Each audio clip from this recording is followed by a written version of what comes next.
Гомельскому областному радио 80 год.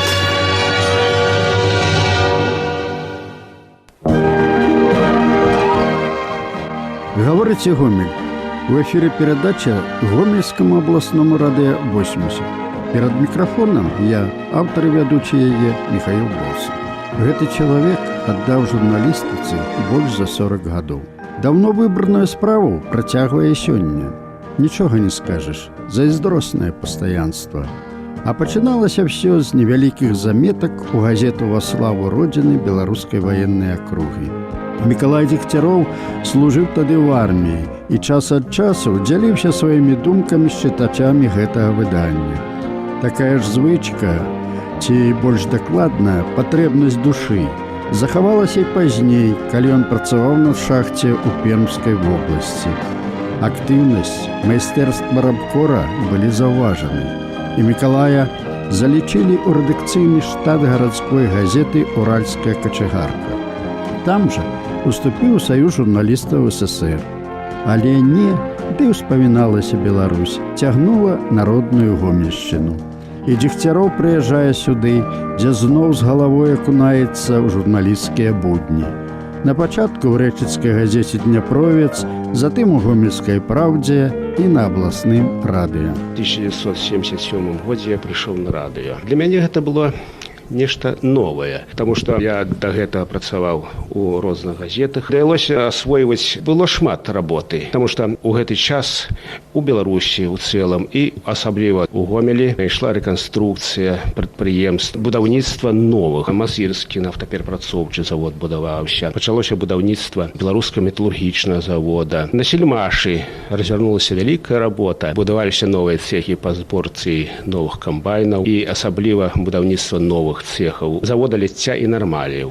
Там асабліва часта давялося бываць, потому что ўсё было нацелена на тое, каб будаўніцтва не зацягваць, хутчэй выпускаць новыя машыны для сельскай гаспадаркі. Гэта патрабавала і навыкаў, пошукаў новых, каб у сваіх перадачах больш дэталёва асвятляць гэтыя пытанні. Вядома, вы часта бывалі і на будаўніцтве беларускага металургічнага завода. Так, я памятаю той час, калі яшчэ першыя колышкі былі забіты за Жлобінам, дзе потым узняўся гэты металургічны завод. Будавалі спецыялісты з Аўстрыі, але ж у асноўным беларускія будаўнікі розных спецыяльнасцей. Потым давялося быць першую плаўку, калі праводзілі. Уражанне прыемнае, што у Беларусі такі завод пабудаваны. Праз пэўны час першы пракат, інтэрв'ю бралі замежных спецыялістаў. Але і потым давялося часта бываць на заводзе, расказваць пра яго. Вы, мабыць, рассказывали радыёслухачам про гэтыя прамысловыя прадпрыемствы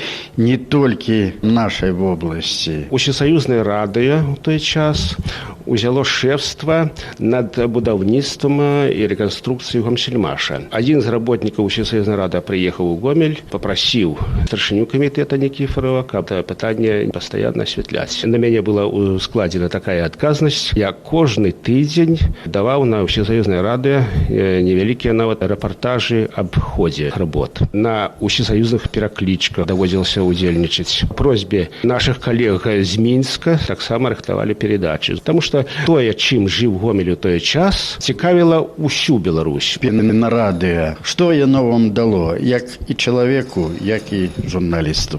Газета – гэта адно, радыё, тут спецыфіка іншая, і слухачоў шмат. Стараўся расказваць так, каб слова і гэтыя паведамленні даходзілі да кожнага. Гэты час быў не толькі станаўленне, але ж вучобы, тым больш дапамагала ў гэтым на розныя рэспубліканскія лятучкі, планёркі, дзе мы сабіраліся ўсе з іншых абласцей, дзяліліся вопытам, падказвалі адзін другому. І апошняе пытанне. Мяняецца каленне журналістаў. Што б вы хацелі пажадаць ім? Ведаю, што зараз тэхніка для радыёжурналістаў добрая, мабільная. Ёсць магчымасць рабіць перадачы больш цікавымі, нават прамыя сувязі са студыі, па тэлефону. І хацелася пажадаць радыёжурналістам Гомельскага радыё абласнога, каб яны перадачы рабілі больш цікавымі, змястоўнымі і каб вас усе любілі.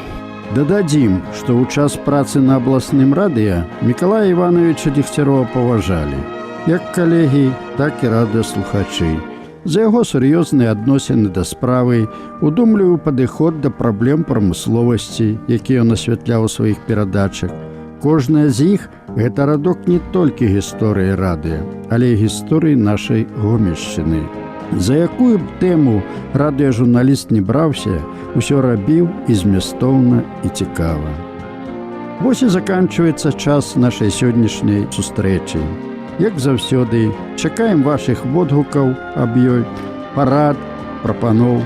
Пішыце на адрас 246 050 Гомель, Пушкіна 8, абласное радыё.